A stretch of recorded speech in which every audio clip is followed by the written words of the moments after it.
Hi mga kanagrag! Welcome back to my vlog. Isang magandang gabi sa inyong lahat mula dito sa Lasak City. At ito na nga ang mga latest kaganapan na pinag-uusapan at pinagchichismisan ng mga active na mga chismosa at mga chismosa sa social media. Mga kanagrag, ang laban ngayon sa Miss Supranational 2025. Grabe, very fresh overlooking kaayo ang mga kandidata sa Miss Supranational 2025, especially ang ating pambato na si Tara.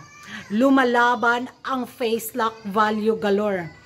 Lumalatina ang beauty ni Tara sa Poland, mga karagkarag.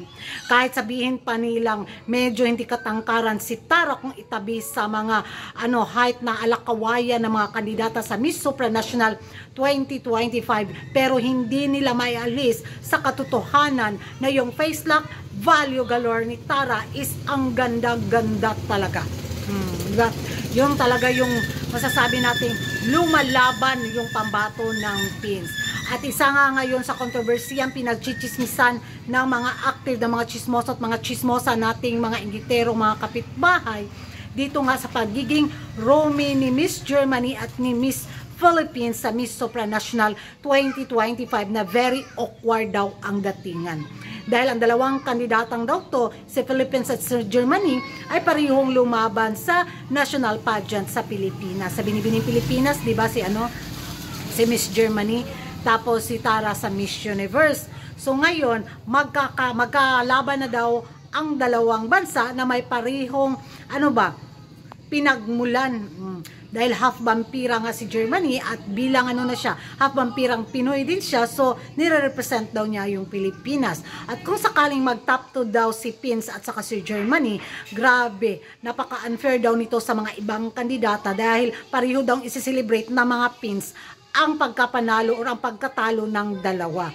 So, for sure daw, i-unplease daw ng Miss Supranational Organization ang Germany at sangka ang Pins. Dahil, gahaman daw tayong mga taga-Pins. Dahil yung mga kandidata daw nating lumaban sa national pageant sa Pins, ay lalaban naman daw sa ibang bansa na kung saan doon may halong vampira yung mga dugo nila at nire-represent na naman daw nila yung half vampire nila na heritage.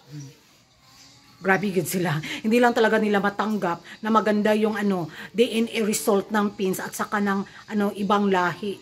Pag Pins na haluan ng ibang vampirang dugo ay impas galore. Pang Miss Universe, pang Miss Supra talaga ang datingan. Pang Miss World talaga ang datingan at pang Miss International din ang datingan. Ay nga. Kasi pag sila talaga mahaluan ng half vampira na dugo, wala ilutang na lutang jud ang ilang mga cholesterol galore.